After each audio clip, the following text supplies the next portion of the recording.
முறையும் சென்னை சங்கமம் நடக்கக்கூடிய அந்த சூழலிலே இங்கே இருக்கக்கூடிய நம்முடைய கலைஞர்கள் அவர்களுடைய சொந்த ஊரை விட்டுவிட்டு சென்னையிலே இந்த நிகழ்ச்சிக்காக வந்து இருக்கக்கூடிய சூழலிலே அவர்களோடு பொங்கல் திருநாளை கொண்டாடக்கூடிய ஒரு வாய்ப்பாக இந்த வாய்ப்பு அமைகிறது. ஒரு முறை தலைவர் கலைஞர் அவர்கள் முதலமைச்சராக இருந்த காலகட்டத்திலே அவரே நேரில் வந்து இந்த நிகழ்ச்சியிலே கலந்து கொண்டிருக்கிறார்கள். கலைஞர்களோடு பொங்கல் கொண்டாடுவது என்பது ஒரு மிக மகிழ்ச்சி தரக்கூடிய, அவர்கள் மனதிற்கு ஏற்றபடி தங்களுடைய கலைகளை இங்கே நிகழ்த்தி காட்டக்கூடிய ஒரு மகிழ்ச்சிகரமான பொங்கல், உண்மையிலேயே மகிழ்ச்சி பிரவாகமாக மாறக்கூடிய ஒரு சூழலை இங்கே நாம் பார்க்க முடியும். அது எனக்கு மிக மகிழ்ச்சி தரக்கூடிய ஒன்று.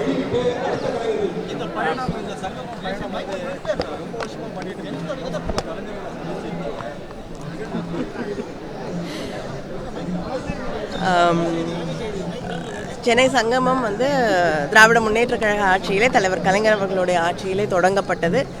10 ஆண்டு இடைவேளைக்கு பிறகு இப்பொழுது நம்முடைய முதலமைச்சர் அண்ணன் தளபதி அவர்களுடைய உறுதுணையோடு இந்த சென்னை சங்கமத்தை மறுபடியும் நடத்தக்கூடிய வாய்ப்பு கிடைத்திருக்கிறது.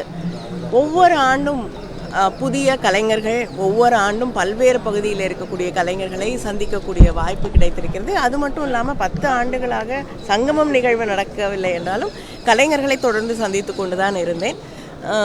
இப்பொழுது மறுபடியும் எந்த ஊருக்கு போனாலும் அங்கே இருக்கக்கூடிய கலைஞர்களை அவங்க வந்து என்னை சந்திக்கக்கூடிய வாய்ப்பு எனக்கு எப்பொழுதுமே கிடைத்திருக்கிறது. அதனால் நிச்சயமாக ஆயிரக்கணக்கான கலைஞர்களை சந்தித்திருக்கிறேன்.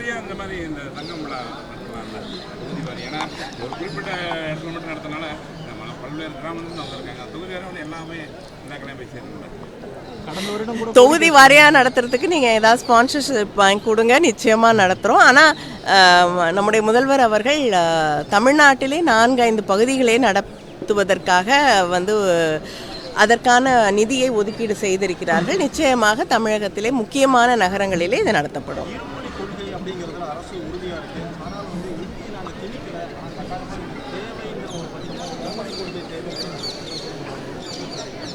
இல்லைங்க, மும்மொழி கொள்கைக்கான தேவை என்ன அப்படிங்கிறத சொன்னாங்கன்னா நமக்கு வந்து விளங்கி கொள்ள முடியும். அதற்கான தேவை எதுவுமே இல்லை. நமக்கு இடையே பேசிக்கொள்வது நம்முடைய பாரம்பரியம், நம்முடைய அடையாளம், நம்முடைய தாய்மொழி தமிழ். உலகத்தோடு, நாட்டில் இருக்கக்கூடிய மற்ற பகுதிகளில் இருக்கக்கூடிய மக்களோடு பேசுவதற்கு ஆங்கிலம் என்பது இன்றைய ஒரு இணைப்பு மொழியாக உலகெங்கிலும் ஏற்றுக்கொள்ளப்பட்டிருக்கிறது.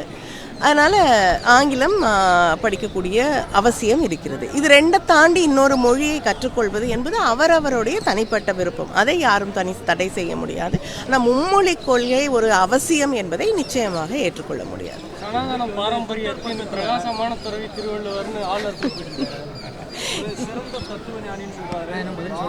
சனாதன பாரம்பரியத்தின் துறவிங்கிறாரு. காவி உடை அணிந்து வள்ளுவரை வந்து போட்டு அவருடைய பதிவு இருக்கு. இது வந்து திருக்குறளை பற்றி அடிப்படை, திருவள்ளுவரை பற்றி அடிப்படை புரிதலே இல்லை என்பது தான் இது காட்டுகிறது. ஏன்னா திருவள்ளுவர் வந்து ஒரு துறவி அப்படின்னு யாருமே சொன்னது கிடையாது. அவருக்கு திருமணமாகி மனைவி இருந்ததாகவும் ஒரு கருத்து இருக்கிறது. அதனால் திருவள்ளுவரை இதுவரை வந்து அவரும் அதோட இல்லறம் பற்றி அவரை போல அழகாக ஒரு கவித்துவமாக எழுதி இருக்கக்கூடியவர்கள் வேறு யாரும் இருக்க முடியாது. அதனால் திருவள்ளுவரை நாம் தமிழர்கள் திருக்குறளை படித்து புரிந்து கொள்ளக்கூடிய வாய்ப்பு இருக்கக்கூடியவர்கள் வந்து அவரை துறவியாக பார்த்ததே கிடையாது. அவர் எந்த ஒரு மதத்தை சார்ந்தவர், அந்த மதத்தின் அடையாளங்கள் வந்து திருக்குறளில் கிடையாது. அதனால் சனாதனத்துவத்தையோ இல்லைன்னா வந்து ஹிந்துத்துவத்தையோ அவர் மேல் நாம் எந்த மதத்தையுமே திருவள்ளுவர் மீது நாம் திணிக்க முடியாது. இதை அடிப்படையில் நாம் புரிந்து கொள்ள வேண்டும். மதங்களை கடந்து நிற்பது தான், மனிதத்தை பேசுவது தான் திருக்குறள். இதை வந்து இவங்கெல்லாம் புரிஞ்சுக்கணும். அவருக்கு வந்து நிறம் என்பது வந்து மனிதநேயத்திற்கு ஒரு நிறம் இருந்தால் அதுதான் வந்து அவருடைய நிறம். ஒருவேளை வந்து எனக்கு தெரிந்த அடுத்த மனிதநேயத்தின் அடையாளம் பெரியார். கருப்பு வேணால் போடலாம், வேறு கலர் போடுறதுக்கு வாய்ப்பு இல்லை. செய்திகளை உடனுக்குடனும் துல்லியமாகவும் தெரிந்து கொள்ள சப்ஸ்கிரைப் பண்ணுங்க.